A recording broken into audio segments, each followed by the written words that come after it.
Hello' students, কি খবৰ তোমালোকৰ? মই ৰিহান আৰু আজিলৈ আহিছোঁ তোমালোকৰ কাৰণে ক্লাছ 7 অসমীয়াৰ পাঠ 7 নাম হ'ল সোণোৱালী অতীত। এই পাঠটোৰ ক্ৰিয়াকলাপৰ সকলো পৰীক্ষাৰ বাবে ইম্পৰ্টেণ্ট প্ৰশ্ন উত্তৰবোৰ মই আজি এই ভিডিঅ'ৰ যোগেদি তোমালোকক দিম। গতিকে ভিডিঅ'টো শেষৰলৈকে চাই থাকিবা।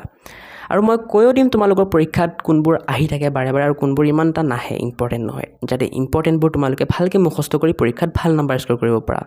আৰু মই প্ৰশ্ন উত্তৰবোৰৰ কাৰণে দুটা উত্তৰ লিখি আনিছোঁ, এটা ডাঙৰ আৰু এটা সৰু। যাক সৰুটো লাগে সৰুটো লিখি ল'বা, যাক ডাঙৰটো লাগে ডাঙৰটো লিখি ল'বা, হ'ব? যাতে তোমালোকৰ কোনো প্ৰব্লেম নহয়, সেইকাৰণে মই কষ্ট কৰি দুটা উত্তৰ লিখি আনিছোঁ। আৰু মই তোমালোকক অনলাইন পঢ়াওঁ, অনলাইন টিউশ্যন কৰাওঁ। বহুতে জানা, বহুতে নাজানা। আৰু যোনে যোনে নাজানা সিহঁতক মই কৈ দিম কেনেকৈ মই পঢ়াওঁ, মোৰ পৰা কেনেকৈ পঢ়িব পাৰিবা।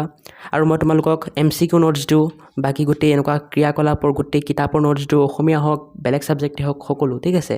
সেইবোৰ ক'ৰ পৰা পাবা, কেনেকৈ পাবা, এই ভিডিঅ'ৰ মাজতে মই কৈ দিম। ভিডিঅ'টো শেষৰলৈকে চাই থাকিবা যোনে নাজানা। এতিয়া আহা আমি পাঠভিত্তিক প্ৰশ্নখিনি চাই লওঁ ক্ৰিয়াকলাপৰ। প্ৰথমে 1 নম্বৰ তোমালোকৰ প্ৰশ্নখিনি হৈছে MCQ। 3টা MCQ দিছে, দেখিব পাৰিছা? এতিয়া 3টাৰ উত্তৰ মই দি আছোঁ, পৰীক্ষাৰ কাৰণে ইম্পৰ্টেণ্ট, চাই ল'বা ভালকৈ। প্ৰথমটো হ'ল, চেনেহীহঁতে ৰেলগাড়ীৰে কামাখ্যা জংচনৰ পৰা তম্বৰম ষ্টেচন পাওঁতে কিমান সময় লাগিছিল? উত্তৰ হ'ব গ নম্বৰ 54 ঘণ্টা 35 মিনিট। গতিকে এই গ নম্বৰ গোলটো বোলাই ল'বা। নেক্সট, চিদাম্বৰম মন্দিৰৰ নটৰাজ মূৰ্তিটোত কি ধাতু অধিক পৰিমাণে মিহলি হৈ আছে? উত্তৰ হ'ব খ নম্বৰ তাম। গতিকে খ নম্বৰ উত্তৰটো বোলাই ল'বা। নেক্সট, দেওবাৰে 21:30 বজাত তেওঁলোক তম্বৰম ৰেলৱে ষ্টেচনত উপস্থিত হ'লগৈ। সেই সময়ত 12 ঘণ্টীয়া ঘড়ীত কিমান বাজিছিল? উত্তৰ হ'ব খ নম্বৰ 9:30 হৈছিল, হয় নাই? গতিকে খ নম্বৰটো বোলাই ল'বা আৰু শুদ্ধ চিন দি ল'বা, ঠিক আছে? চ' আমাৰ 1 নম্বৰখিনি হৈ গ'ল। 2 নম্বৰখিনি চোৱা। 2 নম্বৰখিনি তোমালোকৰ পৰীক্ষাৰ কাৰণে বহুত ইম্পৰ্টেণ্ট। 2 নম্বৰৰ ক আৰু খত তোমালোকৰ 1 মাৰ্ক আহিব পৰীক্ষাত। ক আৰু খটো 1 মাৰ্কৰ প্ৰশ্ন হয়। বাকী গ, ঘ, ঙ, প্ৰথম চ এইকেইটাত 1 আহিব পাৰে, 2 আহিব পাৰে, ঠিক আছে? চ' এইকেইটাত 1 বা 2 যিকোনো আহিব পাৰে। আহা আমি এই উত্তৰকেইটা চাই লওঁ এতিয়া। 2 নম্বৰ ক প্ৰশ্নটো হ'ল, কাবেৰীৰ পাৰে পাৰে কিতাপখনৰ লেখকৰ নাম কি? উত্তৰ লিখিবা এইটো আৰু এইটো, দুটা উত্তৰ লিখিছোঁ মই, চোৱা। এটা এইটো ডাঙৰ আৰু এইটো এটা সৰু। এতিয়া যিহেতু এইটোত 1 নম্বৰ আহিব, সৰুটো লিখিলেও লিখিব পাৰা, 1 নম্বৰ পাই যাবা, কোনো কথা নাই। ডাঙৰটো লিখিলেও লিখিব পাৰা, 1 নম্বৰ পাই যাবা। তোমালোকৰ ইচ্ছা, যোনটো লিখিব মন আছে লিখি ল'বা। খালি ডাঙৰটো লিখিলে অকণমান ভাল, আৰু বাইদেউহঁতে ভাল পায়, বাইদেউ বা ছাৰে ভাল পায়। এতিয়া ডাঙৰ উত্তৰটো পঢ়ি দিছোঁ, চোৱা। কাবেৰীৰ পাৰে পাৰে কিতাপখনৰ লেখকৰ নাম হ'ল হেমন্ত কুমাৰ শৰ্মা। আৰু সৰু উত্তৰটো চিম্পল, নামটো লিখি দিলে হ'ল হেমন্ত কুমাৰ শৰ্মা। খ নম্বৰটোতো তোমালোকৰ 1 মাৰ্কৰে হয়, খ নম্বৰো 1 মাৰ্কৰে প্ৰশ্ন হয়। প্ৰশ্নটো হ'ল, গোপুৰম শব্দটোৱে কি সূচায়? এতিয়া দুটা উত্তৰ লিখিছোঁ, চোৱা। এটা এইটো ডাঙৰ, এটা এইটো সৰু। যোনটো লিখা লিখিবা, ফুল মাৰ্ক পাই যাবা। ডাঙৰ উত্তৰটো এইটো, গোপুৰম শব্দটোৱে মন্দিৰৰ উচ্চ প্ৰৱেশদ্বাৰক সূচায়। আৰু সৰু উত্তৰটো চিম্পল, মন্দিৰৰ উচ্চ প্ৰৱেশদ্বাৰ। নেক্সট, গ নম্বৰ প্ৰশ্ন। গ নম্বৰটো তোমালোকৰ 2 মাৰ্কৰ প্ৰশ্ন হয়, কাৰণ চোৱা দুটা প্ৰশ্ন আছে ইয়াত। ব্ৰঞ্জ কি, ব্ৰঞ্জ কেনেকৈ তৈয়াৰ কৰা হয়, হয়? চ' এইটো 2 মাৰ্ক আহিব। সেইকাৰণে সকলোৱে এইটো এনেকৈ লিখিবা। ইয়াতকৈ সৰু কৰিলে কিন্তু 2 মাৰ্ক নোপোৱা। গতিকে সকলোৱে এইটো এনেকৈ লিখিবা। ইয়াতকৈ সৰু কৰিব নোৱাৰিও আৰু, ঠিক আছে? মই পাৰিলে কৰি দিলোঁ, নোৱাৰি কাৰণে মই কৰা নাই আৰু। চ' সকলোৱে এইটো এনেকৈ লিখিবা। উত্তৰ, ব্ৰঞ্জ হৈছে এবিধ মিশ্ৰিত ধাতু। ইয়াক 85% তাম আৰু 15% ৰাং মিহলি কৰি তৈয়াৰ কৰা হয়। নেক্সট, ঘ নম্বৰ, নটৰাজ মূৰ্তিটো কি প্ৰযুক্তিৰে নিৰ্মাণ কৰিছিল? এতিয়া ইয়াৰ কাৰণে দুটা উত্তৰ লিখিছোঁ। এটা এইটো তোমালোকৰ ডাঙৰ আৰু এটা এইটো সৰু। এতিয়া এই ঘ নম্বৰ প্ৰশ্নটোত তোমালোকৰ পৰীক্ষাত 1 মাৰ্ক আহিব, 2 মাৰ্ক নাহে, 1 মাৰ্ক আহিব। গতিকে এইটো লিখিলেও একো নাই, সৰুটো লিখিলেও একো নাই, লিখিলেই হ'ল। নটৰাজ মূৰ্তিটো প্ৰাচীন ভাৰতীয় মম বিগলন পদ্ধতি প্ৰযুক্তিৰে নিৰ্মাণ কৰা হৈছিল। আৰু সৰু উত্তৰটো চিম্পল, মম বিগলন পদ্ধতি। এতিয়া ঙ নম্বৰ প্ৰশ্নটো চোৱা। বৈজ্ঞানিকসকলে নটৰাজ মূৰ্তিটোৰ বৈশিষ্ট্য কি বুলি ঠাৱৰ কৰিছে? এতিয়া এই প্ৰশ্নটোত তোমালোকৰ পৰীক্ষাত 2 বা 1 যিকোনো আহিব পাৰে। গতিকে এইটো মই দুটা উত্তৰ লিখা নাই, চোৱা। কাৰণ ইয়াতকৈ সৰু কৰিব নোৱাৰি আৰু এই ঙ নম্বৰ প্ৰশ্নটো। গতিকে সকলোৱে এইটো এনেকৈ লিখিবা, ঠিক আছে? ইয়াতকৈ সৰু কৰিব নোৱাৰি আৰু, নকৰিবা, নহ'লে নাম্বাৰ নোপোৱা। উত্তৰ লিখিবা বৈজ্ঞানিকসকলে নটৰাজ মূৰ্তিৰ ভৰিৰ বুঢ়া আঙুলিৰ স্পৰ্শস্থানটোক পৃথিৱীৰ চুম্বকীয় বিষুৱ ৰেখাৰ কেন্দ্ৰবিন্দু বুলি ঠাৱৰ কৰিছে এনেকৈ লিখি ল'বা 1 আহক 2 আহক পাই যাবা প্ৰথম 6 নম্বৰ গাইডজনে চেনহিহঁতক কি প্ৰযুক্তিৰ বিষয়ে কৈছিল এটো গাইডজনে হলে চোৱা গাইডজনে হৈ আছে টাইপিং মিষ্টেক হৈছে সো ইগনোৰ কৰিবা ইয়াপা চাই ল'বা গাইডজনে ঠিক আছে স্পেলিংটো সো এই প্ৰশ্নটোৰ উত্তৰ এনেকৈ লিখিবা সকলোৱে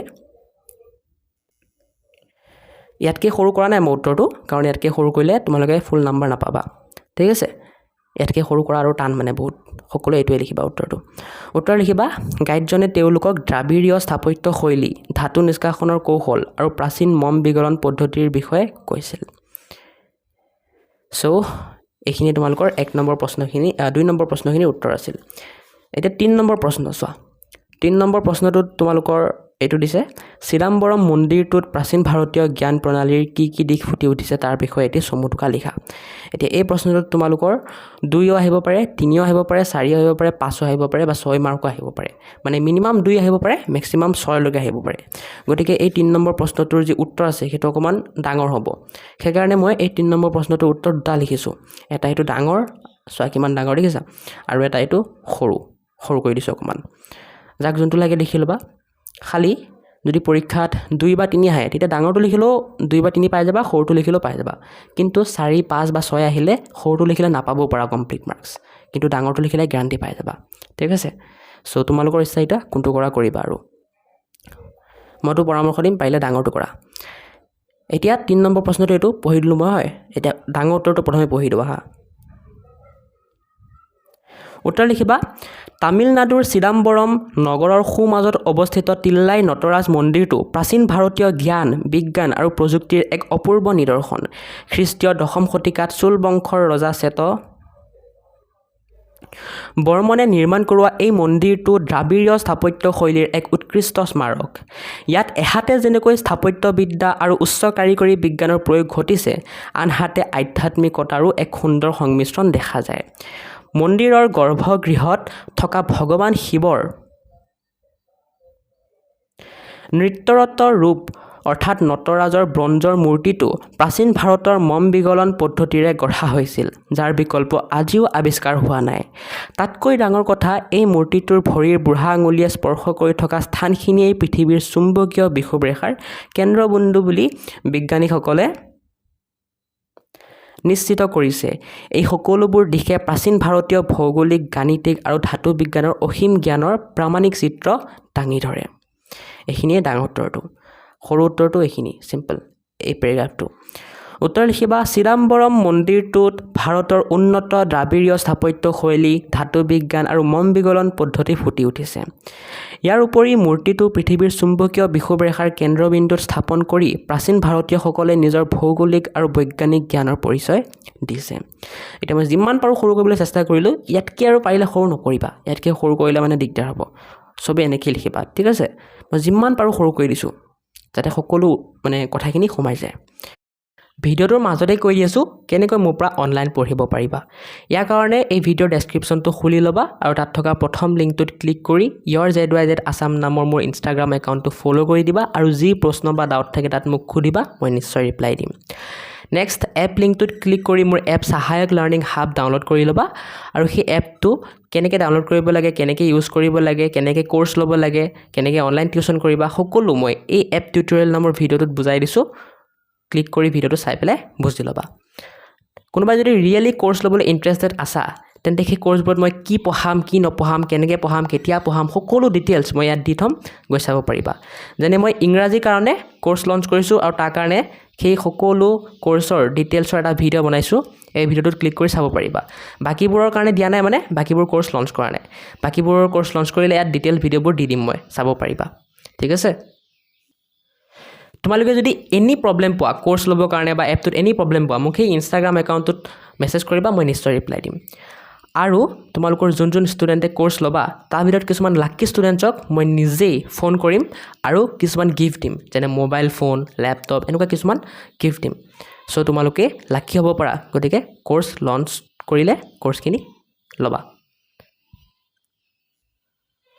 আৰু চিন্তা নকৰিবা কোৰ্সখিনি একেবাৰে মিনিমাম প্ৰাইচ ৰাখিম মই একেবাৰে মিনিমাম যেনেকৈ এবছৰত 600 টকা বা 700 টকা বা 500 টকা তেনেকুৱা ঠিক আছে আৰু কিছুমান ষ্টুডেণ্টে যদি সেইখিনি পইচাও এফৰ্ড কৰিব নোৱাৰা তেতিয়া মই ইউটিউবত যি ফ্ৰী ভিডিঅ' বনাই থৈছোঁ তোমালোকৰ ক্লাছৰ সেইবোৰ চাব পাৰা সেইবোৰ লিংক এনেকৈ দিয়া থাকিব চাব পাৰা গৈ পেলাই নেক্সট অকণ তলত যাবা তেতিয়া দেখা পাবা মাই ছ'চিয়েল মিডিয়া লিংকছ বুলি দি মোৰ ইনষ্টাগ্ৰাম হোৱাটছআপ ফেচবুক এইবোৰৰ লিংক দি আছে সেইবোৰত গৈ পেলাই মোক ফ'ল' কৰি দিবা ঠিক আছে এতিয়া তোমালোকৰ ভিতৰত কিছুমান ষ্টুডেণ্টে ভিডিঅ' ডেছক্ৰিপশ্যন খুলিব নাজানে সিহঁতক মই শিকাই দি আছোঁ চোৱা যেতিয়ালৈকে ইউটিউবটো আপডেট নহয় এনেকৈ তোমালোকে ভিডিঅ' ডেছক্ৰিপশ্যন খুলিব পাৰিবা ইয়াৰ কাৰণে ভিডিঅ'টো সৰু কৰি ল'বা কৰি লৈ এই মোৰ অপশ্যনটোত ক্লিক কৰিবা মোৰ কৰাৰ পাছত এনেকুৱা এটা পেজ খুলি যাব ইয়াত আকৌ তলত মোৰ বুলি লিখা আছে সেই অপশ্যনটোত ক্লিক কৰিলে এনেকুৱা এটা পেজ খুলি যাব আৰু এই পেজটো হ'ল তোমালোকৰ ভিডিঅ' ডেছক্ৰিপশ্যন য'ত মই এপ লিংক ইনষ্টাগ্ৰাম লিংক বাকী ভিডিঅ'বোৰ লিংক সকলো ইয়াতে দি থৈছোঁ গৈ পেলাই চাব পাৰিবা 4টো পৰীক্ষাৰ কাৰণে ইম্পৰ্টেণ্ট মিলাই মই মিলাই দিছোঁ তোমালোকে চাই মিলাই লোৱা ঠিক আছে স্থাপত্য মিলিব গৃহ অট্টালিকা আদি নিৰ্মাণৰ শিল্প পুৰাতত্ত্ব এইটো মিলিব এইটোৰ লগত প্ৰাচীন ইতিহাসৰ বিজ্ঞানসন্মত অধ্যয়ন আধ্যাত্মিকতা এইটো মিলিব মন আত্মা সম্বন্ধীয় গোপুৰম এইটো মিলিব মন্দিৰৰ উচ্চ প্ৰৱেশ দুৱাৰ পিছত নেক্সট তোমালোকৰ আৰু আছে কি চোৱা তিল্লাইটো মিলিব তোমালোকৰ আৰ্দ্ৰ ঠাইত গজা এবিধ গছ নটৰাজটো মিলিব নৃত্যৰত শিৱৰ মূৰ্তি আৰু গৰ্ভগৃহটো মিলিব মন্দিৰৰ ভিতৰৰ বিগ্ৰহ ৰখা অংশ ঠিক আছে মিলাই ল'বা ধুনীয়াকৈ চাই এতিয়া নেক্সট তোমালোকৰ ইয়াত জানি থোৱা আহা এটা দিয়া আছে মম বিগলন পদ্ধতিৰ বিষয়ে এই জানি থোৱা আহাটো পঢ়িবা ভালকৈ ইয়াৰ পৰা তোমালোকৰ চমুটোকা আহিব পাৰে মম বিগলন পদ্ধতিৰ বিষয়ে চমুটোকা লিখিব দিব পাৰে গতিকে ভালকৈ পঢ়িবা এইটো ঠিক আছে এতিয়া নেক্সট ভাষা অধ্যয়নৰ প্ৰশ্নোত্তৰখিনি চাওঁ আহা এতিয়া ভাষা অধ্যয়নৰ 5 নম্বৰ প্ৰশ্নটো জাষ্ট পঢ়িব দিছে তোমালোকক ইয়াত তোমালোকক কৈছে যে তালিবিয়া খ বা তোমালোকৰ বাকী যে খকেইটা আছে সেইকেইটা কেতিয়া খ নিচিনা উচ্চাৰণ হয় কেতিয়া চ নিচিনা উচ্চাৰণ হয় সেইবোৰ ইয়াত কৈছে পঢ়িবা ভালকৈ ঠিক আছে তোমালোকৰ এই 6 নম্বৰ কটো তেনেকুৱা পঢ়িব দিছে খটো পঢ়িব দিছে গটো পঢ়িব দিছে সেই উচ্চাৰণৰ ৰিলেটেডেই পঢ়িবা তোমালোকে গ্ৰামাৰ একেইটা জাষ্ট পঢ়িবা এতিয়া সেইকেইটা পঢ়ি পেলাই তোমালোকক এই 6 নম্বৰ ঘ প্ৰশ্নটো উত্তৰ দিব দিছে ইয়াত কি কৈছে চোৱা তলত দিয়া শব্দবোৰ পঢ়া আৰু শব্দৰ আদিতে তালিবিয়া খ মধ্যমীয়া খ দন্তীয়া খ মুক্তভাৱে বা স্বৰচিহ্নযুক্ত হৈ থকা ব্যঞ্জনযুক্ত নোহোৱা শব্দবোৰ বাছি উলিয়াই তালিবিয়া খ মধ্যমীয়া খ দন্তীয়া খৰ উচ্চাৰণ খৰ দৰে নে কোমল খৰ দৰে নে প্ৰথম স্বৰ বা দ্বিতীয় স্বৰৰ দৰে হোৱা শব্দবোৰ তিনিটা ভাগত লিখা মানে কি কৈছে ইয়াত যে শব্দবোৰ দিছে এই শব্দবোৰ তোমালোকক পঢ়িব দিছে পঢ়ি পেলাই কোনকেইটা শব্দৰ খ গোটেইকেইটা শব্দৰ খ আছে চোৱা হয় দন্তীয়া খ আছে নহ'লে মধ্যমীয়া খ নহ'লে তালিবিয়া খ আছে হয় এতিয়া কোনকেইটা শব্দত সেই খকেইটাৰ উচ্চাৰণ খ দৰে হৈছে ঠিক আছে মানে অকণ ডাঠ খ মানে দন্তীয়া খৰ দৰে হৈছে আৰু কোনকেইটাত অকল খ দৰে হৈছে মানে ক খৰ খৰ ঠিক আছে ক খৰ খ দৰে হৈছে আৰু কোনকেইটাত প্ৰথম স্বৰ বা দ্বিতীয় স্বৰ দৰে হৈছে লিখিব দিছে ধুনীয়াকৈ এনেকৈ ঘপত লিখিব দিছে এতিয়া পৰীক্ষাত অহা চান্স আছে এইটো গতিকে মই দি দিছোঁ কিন্তু ইমানো বেছি ইম্পৰ্টেণ্ট নহয় অহা চান্স আছে অকণ হ'লেও আছে কিন্তু ইমানো বেছি ইম্পৰ্টেণ্ট নহয় চ' মই দি আছোঁ লিখি লোৱা যিহেতু অকণ হ'লেও চান্স আছে মই দি আছোঁ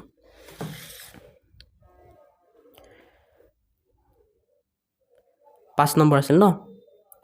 6 নম্বৰ আছিল 6 নম্বৰ খ উত্তৰ তেনেকৈ লিখিবা চোৱা এইখিনিতো দিয়া আছে প্ৰথমে হয় চোৱা প্ৰথম ভাগটোত এইকেইটা লিখিবা 17 খেন পিছত সতে সংগীত সগুণ ছেকেণ্ড ভাগটোত এইকেইটা লিখিবা দশম শেষ অসম আসন মাংস ধ্বংস আৰু লাষ্টত একেবাৰে এইটো লিখিবা পুৰস্কাৰ ষষ্ঠম নমস্কাৰ স্তম্ভ অপ্সৰা পিছত পৃষ্ঠ ঠিক আছে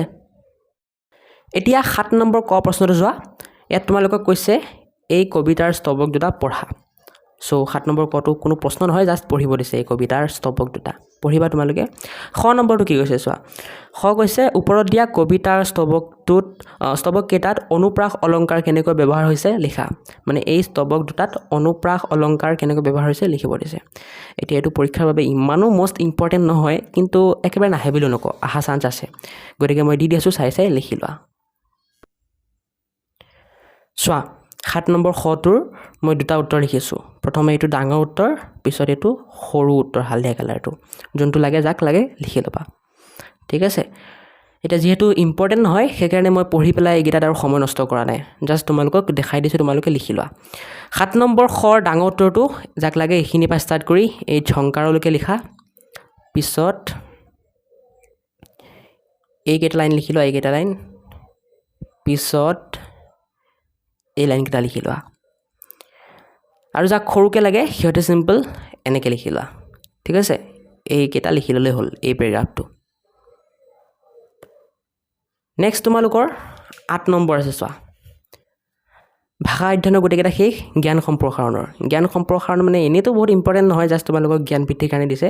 ঠিক আছে তথাপিও ইয়াত কেইটামান প্ৰশ্ন এনেকুৱা আছে যিবোৰ অকণ হ'লেও অহা চান্স আছে সেইকাৰণে মই দি দিছোঁ চোৱা 8 নম্বৰ তোমালোকক জাষ্ট পঢ়িব দিছে এই জাননীটো পঢ়িবা ইয়াৰ পৰা তোমালোকৰ 1-2 মাৰ্কৰ সৰু সৰু প্ৰশ্ন আহিব পাৰে ইমানো বেছি চান্স নাই কিন্তু অকণ চকণ হ'লেও চান্স আছে আহা চ' পঢ়িবা বাকী কোনো প্ৰশ্ন নহয় এইটো 8 নম্বৰ ক খ গ এইকেইটা প্ৰশ্ন হয় আৰু 9 নম্বৰ এইটো প্ৰশ্ন হয় এতিয়া এইকেইটা তোমালোকৰ পৰীক্ষাত ইমানো বেছি ইম্পৰ্টেণ্ট নহয় কিন্তু মই দি দিছোঁ অকণ হ'লেও অহা চান্স আছে কাৰণে ঠিক আছে চ' লৈ লোৱা যাক লাগে চোৱা 8 নম্বৰ ক প্ৰশ্নটো এইটো পঢ়ি ল'বা তোমালোকে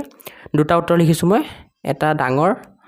আৰু এটা সৰু যাক ডাঙৰটো লাগে প্ৰথমে একেবাৰে এইখিনিৰ পৰা এই ওচৰলৈকে লিখি লোৱা লিখা হোৱাৰ পিছত এই দুটা লাইন লিখি ল'বা 3টা লাইন আৰু যাক সৰুকৈ লাগে সিহঁতে চিম্পল এইখিনি লিখি ল'লে হ'ল 6 নম্বৰ প্ৰশ্ন এইটো আৰু ইয়াৰ কাৰণে দুটা উত্তৰ লিখিছোঁ এটা ডাঙৰ এটা সৰু যাক ডাঙৰকৈ লাগে সিহঁতে উত্তৰ বুলি লিখি এই সমললৈকে লিখা সমল পিছত এই 4টা লাইন লিখি ল'বা আৰু যাক সৰুকৈ লাগে সিহঁতে ভিডিঅ'টো প'ষ্ট কৰি এইখিনি লিখি লোৱা ঠিক আছে অকল এইখিনি নেক্সট গ নম্বৰ প্ৰশ্ন এইটো ইয়াৰ কাৰণে দুটা উত্তৰ লিখিছোঁ মই চোৱা এটা এইটো ডাঙৰ আৰু এটা এই হালধীয়া কালাৰটো সৰু ঠিক আছে এতিয়া প্ৰথমে ডাঙৰ উত্তৰটো দেখাই দিছোঁ মই যাক লাগে লিখি লোৱা ডাঙৰ উত্তৰটো এইখিনিৰ পৰা ষ্টাৰ্ট হৈছে